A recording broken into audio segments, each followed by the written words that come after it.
Muchas gracias por estar con nosotros. Esta es la revolución del debate en La Llaga. Yo soy Tony Aguirre y me da mucho gusto saludarles en medio del dolor, en medio de la tristeza que embarga a México entero y particularmente al estado de Guerrero, concretamente a Acapulco, uno de los lugares más emblemáticos que hay no solo me atrevo a decir de México.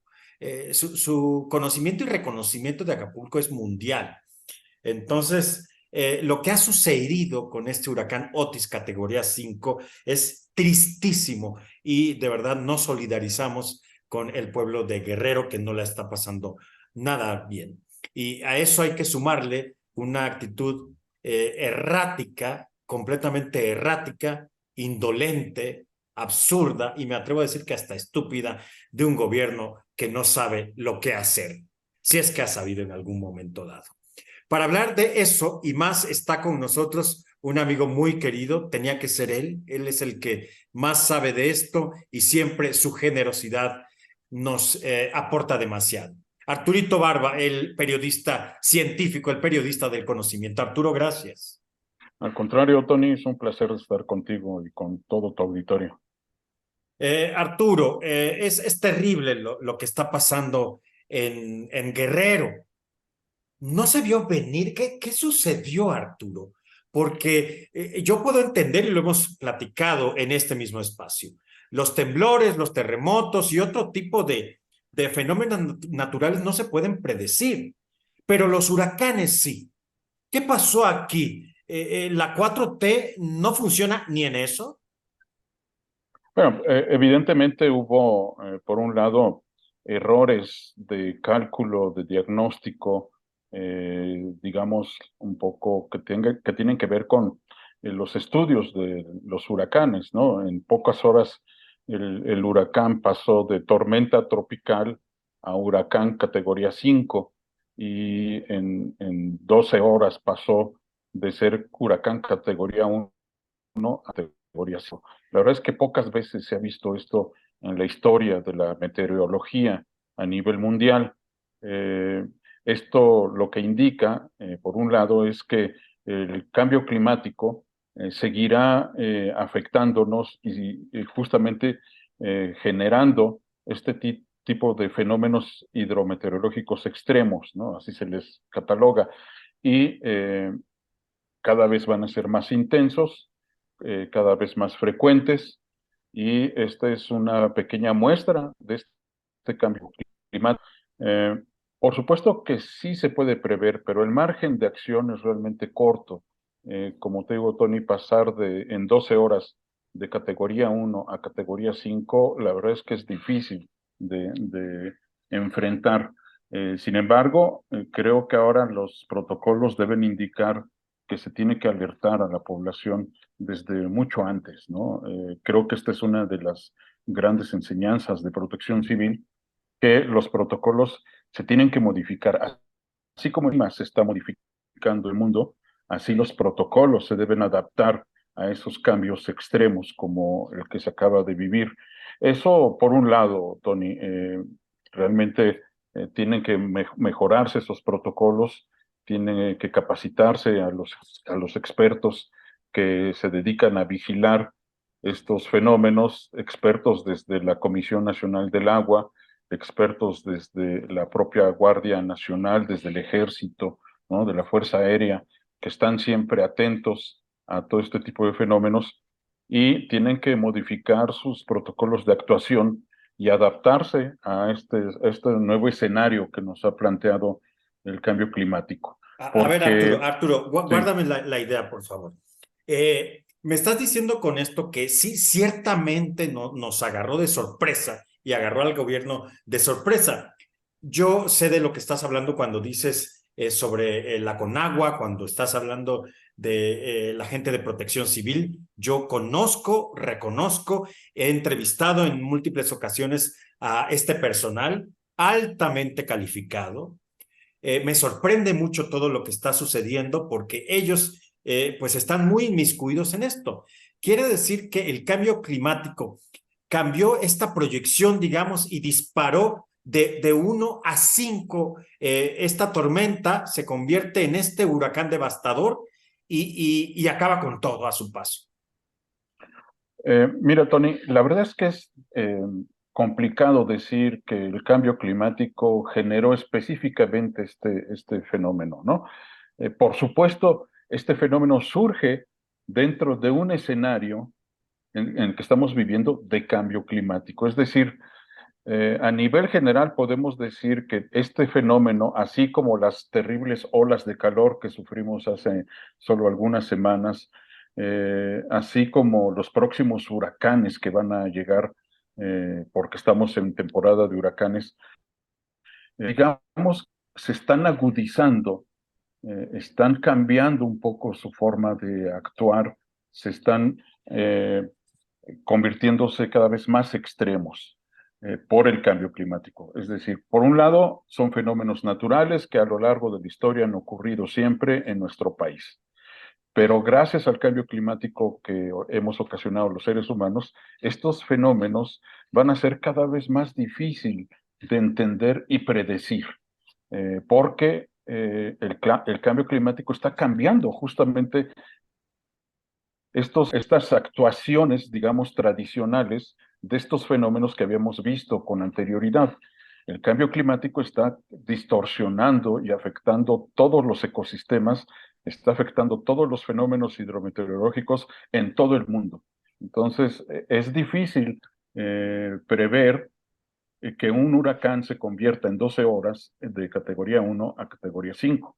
Sin embargo, desde el momento en que se convirtió en huracán de categoría 1, como 2 días antes de que llegara, esto debió haberse alertado a la población. Entonces sí falló, por un lado, la capacidad de previsión de que se convirtiera en un fenómeno tan catastrófico como el que vivimos, pero por otro lado, en realidad se relajaron los protocolos de seguridad y debió haberse alertado a la población desde 2 días antes, ¿no? Desde el momento en que llegaba la tormenta, que era tormenta tropical, desde ese momento se debió haber alertado a la población que debiera tomar sus precauciones, que debiera acudir a lugares más seguros y no se hizo, ¿no? Ese fue un error. Por otro lado, el fenómeno meteorológico fue todavía más extremo de lo esperado. Pero aquí también está otro factor, Tony, que es la incapacidad del ejército mexicano y de la Guardia Nacional de poder establecer comunicación. Es que no puede ser posible que el presidente en sus conferencias nos diga que no está comunicado y que no sabe qué es lo que ocurre.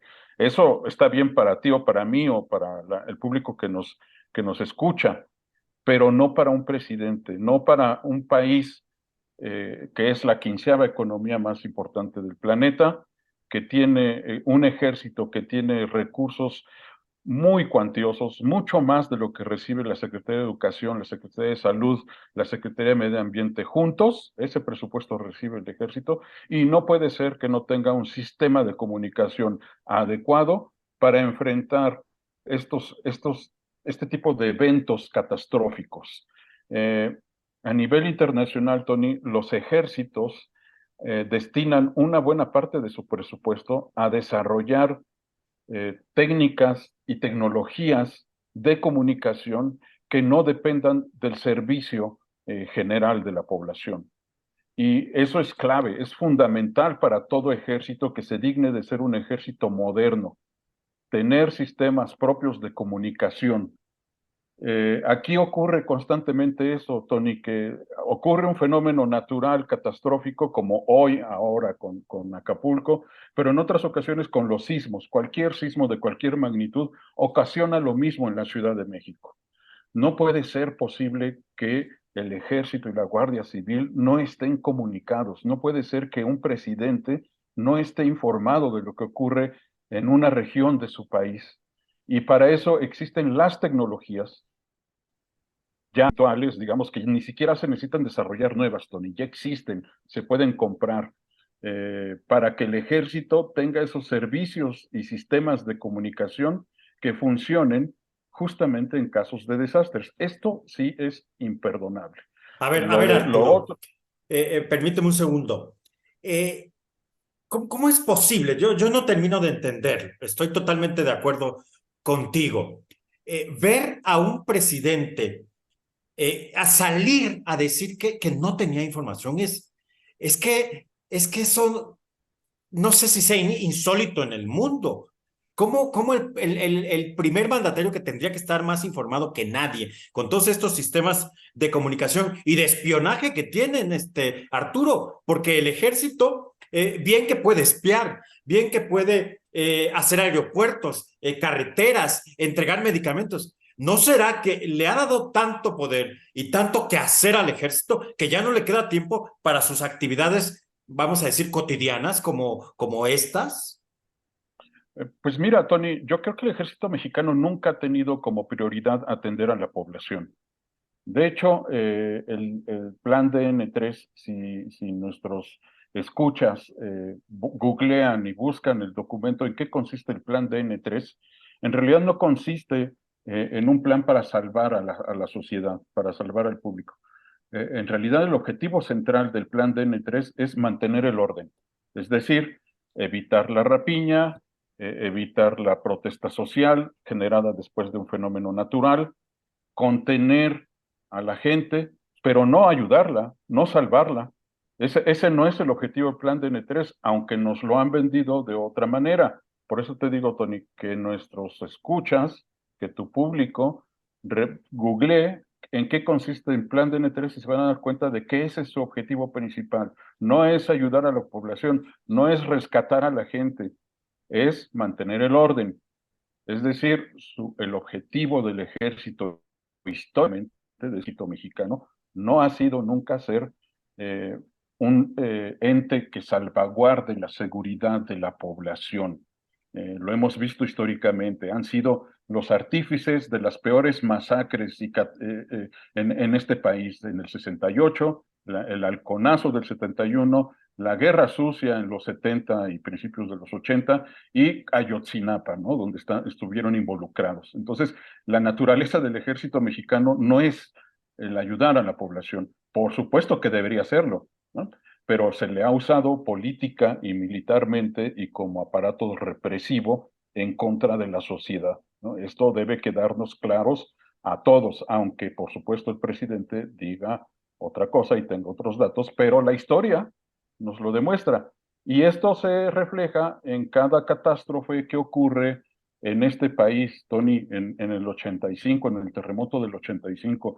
El ejército mexicano no tuvo manera de reaccionar, fue la sociedad la que reaccionó. Y gracias a eso hicieron los planes de protección civil. El ejército mexicano sigue trazado, no es un ejército moderno, es más bien un ejército represor y necesita modernizarse, cambiar sus objetivos, cambiar su naturaleza, y por supuesto eso no lo va a hacer, ¿no? Y menos ahora en condiciones donde es defendido por el Ejecutivo, ¿no? Ante responsabilidades o acusaciones de presuntas responsabilidades graves, ¿no? Oye, Arturo, ¿no sería la primera vez que después de un desastre natural el gobernante en turno no sea reelecto o pierda las siguientes elecciones o su candidato? ¿Crees que pudiera suceder? Porque recordemos que Miguel de la Madrid pasó a la historia como el tristemente célebre presidente que no actuó a tiempo en el 85. ¿Crees que pudiera pasar eso con López Obrador? Pues puede ser, Tony. La verdad es que si algo nos han demostrado los gobiernos mexicanos, es su incapacidad para actuar. No es el caso exclusivo de este, ni por supuesto solo de Miguel de la Madrid, sino en realidad todos aquellos que han enfrentado este tipo de catástrofes históricamente en nuestro país. Sí hace falta una buena cultura de protección civil, que por cierto, Tony, esta cultura de protección civil es la misma de hace 30 años, ¿eh? No ha avanzado, no se han establecido protocolos de protección civil a nivel de calles, a nivel de colonias, a nivel de comunidades. Eso no existe, eso existe en los edificios, eso existe en los trabajos, pero no a nivel de calles, de cuadras, de comunidades, y necesita realmente mejorar, ¿no? Dirigirse justamente a estos núcleos poblacionales para que la sociedad sepa qué hacer en caso de que ocurra un desastre en su calle, ¿no? Como lo estamos viendo ahorita en Acapulco y como lo hemos visto anteriormente ante otros fenómenos naturales que van a seguir ocurriendo, Tony. Como decía anteriormente, México es el país más peligroso del mundo porque es el que tiene más huracanes que cualquier otro, y es el que tiene más volcanes activos y es el de mayor sismicidad del mundo. Entonces, constantemente esto se volverá a repetir y es un asunto de seguridad nacional, de seguridad de la población. Deberían de reorientarse los esfuerzos del ejército, de las dependencias gubernamentales, mejorarse los sistemas de protección civil y, por supuesto, ante todo esto, los científicos también tienen mucho que hacer. Tienen que ayudar a actualizar estos protocolos de actuación ante los huracanes y otros fenómenos y mejorarse los sistemas de observación. En México, nuestro sistema meteorológico nacional depende mucho del estadounidense y eso no puede ser, Tony. Debemos tener nuestro propio sistema exclusivo, nuestros propios satélites y no estar dependiendo tanto del gobierno estadounidense, porque ahorita dependemos mucho de los satélites meteorológicos de Estados Unidos y eso no puede ser así. Debemos tener nuestro propio sistema satelital meteorológico y que se dediquen justamente a este tipo de fenómenos, no solamente los hidrometeorológicos, sino también los incendios, por ejemplo, las erupciones volcánicas, ¿no? Hay muchas otras cosas que se tienen que adaptar y mejorar, y para eso los científicos tienen mucho que hacer, Tony. Hay muchos científicos de muy alta calidad en nuestro país que deben ser parte de estos sistemas de seguridad que deberían de implementarse. Oye, Arturo, pero bueno, ya vemos también cómo se le quita dinero a la ciencia, ¿no? No se cree en la ciencia en este régimen. Mira, si la actitud del presidente, de un presidente que dice que no sabe, ¿no? Fue terrible. Lo que sucedió después, yo ya no sé qué pensar, Arturo. Irse por tierra con todo esto que sucedió se detienen, lo empujan, se cambia de vehículo, todo un show donde se perdió más de 10 horas. ¿Por qué, Arte? ¿Fue show? ¿De qué se trató esto? No, es que todavía no lo puedo creer. ¿Qué pasó ahí? Es que justamente muestra lo errado de las decisiones, ¿no, Tony? No se toman decisiones con base en el conocimiento. Se toman decisiones de otra manera, pero no con base en el conocimiento. Por supuesto que era absurdo intentar llegar por tierra cuando las comunicaciones, las carreteras estaban bloqueadas por deslaves y porque se habían destruido, ¿no? Por supuesto que hay maneras de llegar, ¿no? No necesitas utilizar un helicóptero que vuele a más de 1000 metros de altura, ¿no? Hay helicópteros adecuados para volar a baja altura. Si quería el presidente hacer esos recorridos, tenía que haberlo hecho con uno de esos helicópteros. Pero parece, eso es lo que dice el ejército, que no había condiciones adecuadas. Yo la verdad no creo que así hubiera sido en esos momentos, ¿no? Yo creo que ya estaba lo suficientemente despejado el clima como para hacer recorrido en helicóptero, ¿no? Como después se pudo hacer.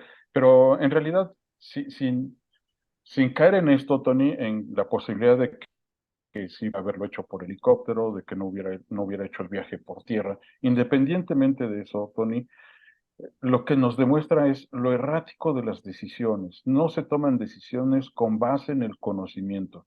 Y el presidente no tiene conocimientos que le permitan tomar decisiones. Y me refiero a conocimientos no solo los suyos propios en lo personal, sino a que sus allegados, sus funcionarios, no le acercan el conocimiento, la información adecuada Arturo, para tomar de decisiones. todos he sabido también que el presidente no hace caso, que es terco, que se deja llevar Pues por las vísceras, por el estómago.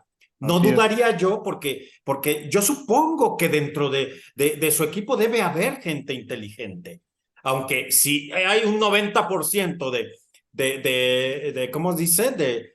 De amor, de cariño, de entrega, ¿cómo le dice? ¿De honestidad? De Ah, fidelidad y 10% de conocimiento, ahí están los resultados. Arturo, yo quiero agradecerte infinitamente. Ya del gobierno de Evelyn Salgado ya ni hablemos, ¿no? Tienen sí, entregada no. la plaza, tiene entregada la plaza, esa es la verdad. Mira, yo estuve en Acapulco hace casi un año y las condiciones ya de Acapulco, sucio, sin infraestructura nueva, me dio mucha tristeza porque yo amo Acapulco. Tengo una historia familiar, en fin, que me une a Acapulco, que me duele lo que está pasando como mexicano, como periodista, como persona, desde luego, y de verdad, lacera ver estas imágenes. Bueno, ya de Evelyn Salgado y su impresentable padre, mejor ni hablemos. Para Sí, irnos, Arturo. el gobierno local, si el gobierno federal actuó mal de manera errática, el local estuvo peor, ¿no? Mucho Peor, peor. peor, sin lugar a dudas. Arturo, ¿hay o no hay Fonden? ¿Qué pasó con el Fonden? ¿Se lo clavaron? ¿Se lo quedaron? ¿Sí hay? ¿No hay? Lo que pasa es que no tenemos la certeza, ¿no? Porque justamente hoy se supo que sí está ahí, pues ya veremos si efectivamente esos recursos van a fluir eh, para ayudar a todas las personas damnificadas, ¿no? Y a todos los empresarios, los pequeños y grandes empresarios que resultaron dañados, ¿no? La gente en sus hogares. Esperemos que sí funcione. Y si no hay Fondem, Tony, de todos modos, tienen que fluir los recursos públicos para apoyar a la sociedad de Acapulco y de Guerrero en general, todas las personas afectadas, ¿no? En realidad, mira, yo desconfío en los fideicomisos porque muchos de los que había en materia de ciencia efectivamente tenían un manejo muy oscuro, muy opaco y muy discrecional. Pero ojalá que fluyan los recursos, ¿no? Digo, eso no quiere decir que todos los fondos sean así, ni que tienen que ser así. El, el fondo por sí solo es una excelente idea que debería funcionar para lo que debe de funcionar, pero históricamente no ha sido así, no solo por cuestión de este gobierno, Tony, sino los anteriores, que efectivamente eran muy corruptos, ¿no? Y también ¿no? Así es que la verdad es que nosotros como ciudadanos no tenemos la certeza de que en realidad existan esos programas y esos fondos y de que realmente se aplican para lo que se deben de aplicar. Pero para eso están los periodistas, Tony. Más adelante seguramente habrá algunos reportajes de investigación que nos demuestren si esos fondos funcionan, no funcionan, se aplican o no se aplican, o se pierden en la infinita corrupción de nuestros gobiernos. Claro, y no sabemos si fueron a parar a sobres amarillos. Querido Arturo Barba, muchísimas gracias. Gracias de verdad por este análisis, por esta información valiosa que siempre nos brindas. El periodista del conocimiento, el periodista científico por autonomacia, Arturo Barba. Gracias. Al contrario, Tony, es un placer de estar contigo y tu auditorio. Muchas gracias. Pues ya escuchamos ahí lo que dice alguien que sí sabe de estos terrenos, de estos asuntos. Compartan, por favor, esta información para que todo México y el mundo se enteren. Eso por un lado. Y por otro, ayudemos de verdad con un kilo de azúcar, con un litro de leche, con papel higiénico, con lo que podamos. No tienen que ser grandes cantidades, lo que se pueda, así sea una sola cosa, pero ayudemos sin falta. Nuestros compatriotas lo necesitan y por lo visto más que nunca. Yo soy Tony Aguirre. Esta fue La Revolución del Debate en La Llaga. Hasta la próxima. Gracias.